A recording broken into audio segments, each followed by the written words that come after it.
So in this video, what I want to do is discuss how the breeding and feeding implement together so you can get a more productive worm farm quickly.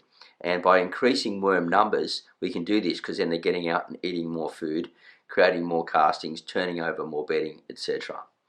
So compost worms are hermaphrodite, right? Male and female.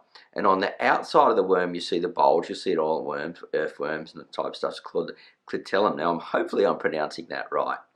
And what they need to do is they need to rub against each other, those two parts there. Now, the theory is when you get more worms together, rubbing against each other and rolling around against each other, there's more chance of the fertilization process happening. And this is how the pros do it, right? And I want to show you how I've been doing it and getting good success and getting my worm numbers up quite quickly. So what I do is I feed in a feeding zone in a small space. Generally, if you would have seen the feeding part, where I put like a ball of food together and they come in there. So I've used as an example the porridge, so the oats, because when I finish cooking with it, there's a bit of honey and stuff still left in it. It really sets the microbes off fast and breaks down quick, and they get into it really quickly. And so they start wrapping around it and forming this, what they call the worm ball, right? And then so as they're worm balling around the actual material that they're feeding on, there's more chance of them rubbing against each other, so that clitellum hitting each other and the fertilization process taking place.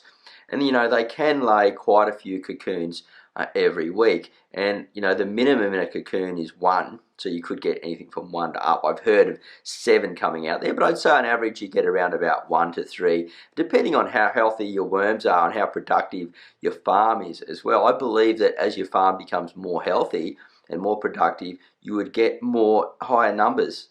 They call them thrips, I think, the little babies in the cocoons, and they're great little things, and you'll see them come out and then they'll start feeding, and all of a sudden you've got more worms, and then, as I said, your production comes right up. So feed them in one little zone so they start worm balling. It's really fun to see, and that way you'll get a higher production of worms coming on more quickly.